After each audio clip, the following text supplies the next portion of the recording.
دربار سلیمان علیہ السلام لگا ہوا ہے۔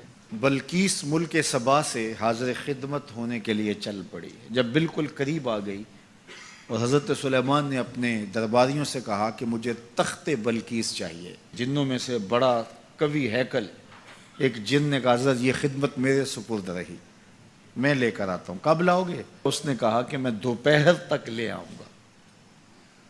وہ کوئی 7 والی گلی میں نہیں پڑا ہوا تھا، وہ 1 مہینہ جاتے ہوئے لگتا تھا، 1 مہینہ آتے ہوئے لگتا تھا۔ کوئی چھوٹی سی ڈبیا ہو جیب میں ڈال کے لے آنا ہو تو پھر بھی 2 ماہ چاہیے، لیکن وہ تخت 60 ہاتھ چوڑا تھا، 80 ہاتھ لمبا تھا۔ شرن جب ہاتھ کا لفظ بولا جائے کہ اتنے ہاتھ لمبا تو وہ کونی تک ہاتھ ہوتا ہے۔ یہ 1.5 فٹ کا آج کل ہمارا ہاتھ ہے، جب لوگ بڑے ہوتے تو سائز بڑا ہوتا ہوگا، تو بغیر کسی مزاحمت میں اس کو کاٹ کے بھی لانا ہو تو سال چاہیے، لیکن وہاں تو پہلے کھڑے ہیں۔ تو جن نے کہا کہ میں دوپہر تک لے آتا ہوں۔ بہت بڑی پیشکش تھی نا، لیکن حضرت سلیمان نے کہا نہیں، مجھے اس سے بھی پہلے چاہیے۔ شان ہے نا، مجھے اس سے بھی پہلے چاہیے۔ وہ تو آ گئی ہے اور اس کے آنے سے پہلے چاہیے۔ اب جندوں میں جو سب سے طاقتور تھا، اس نے تو اپنی پیشکش رکھی کہ میں تو اتنا کر سکتا ہوں کہ دوپہر تک لے آؤں۔ تو ایک شخص کھڑا ہوا جس کے سینے میں کتاب اللہ کا علم تھا، اور وہ آپ کا امتی تھا، آپ کا مقتدی تھا، آپ کا غلام تھا۔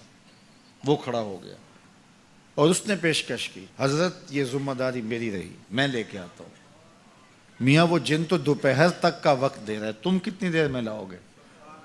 آصف بن برخیہ جواب دیتا ہے، انا آتی کا بہی قبل ان یرتد الیک طرفک۔ آپ آنکھ بعد میں جھپکیں گے، تخت پہلے پڑا ہوگا۔